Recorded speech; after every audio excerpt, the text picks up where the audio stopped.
She had been caring for a man she'd never met before, changing his IV, whispering prayers over him at midnight, holding his cold hand when no one else came. But when his eyes finally opened after 3 weeks, the first word he spoke wasn't nurse, it was her name.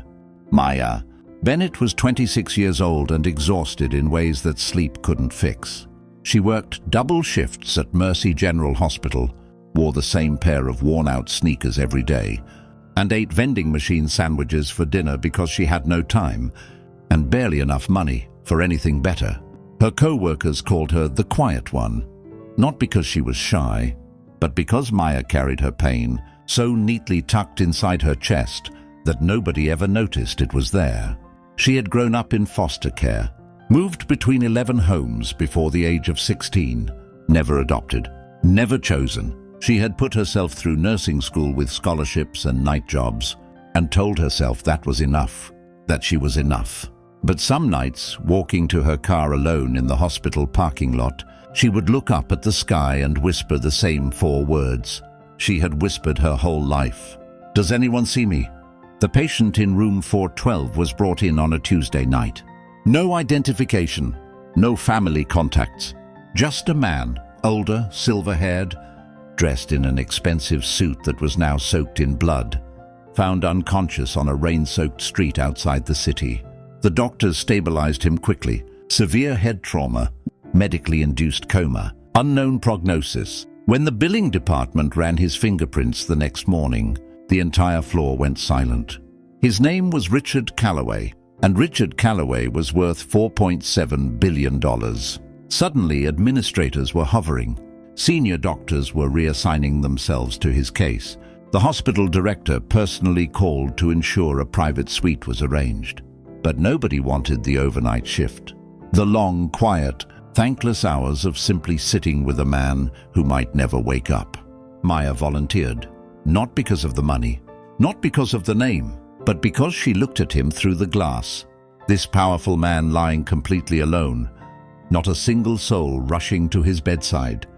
And she felt something she hadn't expected. She felt like she recognized him, not his face, but his loneliness.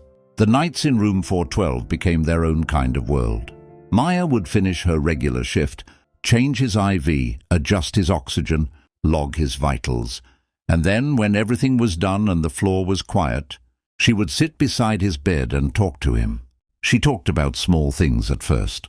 The weather, a funny moment with a patient, the terrible coffee machine on the 3rd floor.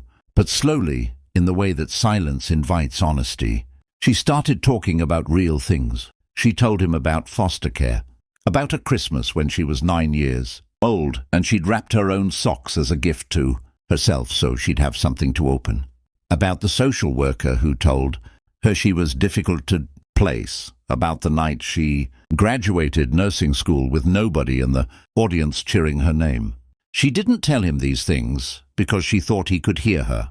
She told him because she had never said them out loud before, and the words had been living inside her for too long. On the 18th night, while she was talking, his fingers moved. She froze, looked at his hand, looked at his face. Nothing. But she could have sworn that for just 1 second, his grip tightened around hers. What Maya didn't know was that Richard Calloway had a daughter. Had, past tense. Her name was Sophie, and Sophie had died 11 years ago at the age of 15.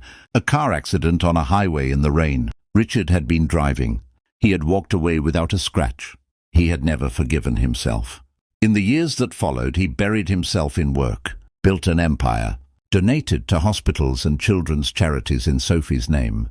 But he never healed. He never allowed himself to.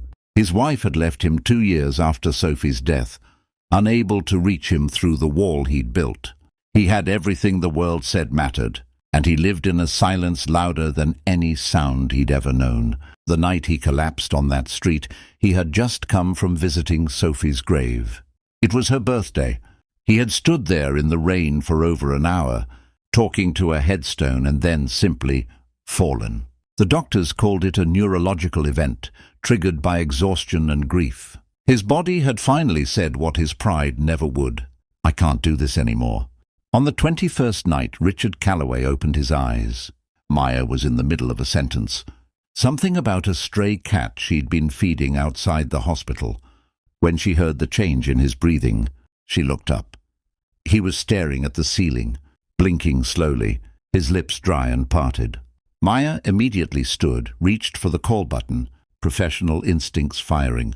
But before she could press it, he turned his head. And he looked at her, really looked at her, not the confused, glassy stare of someone waking from a coma, but something deeper, something searching.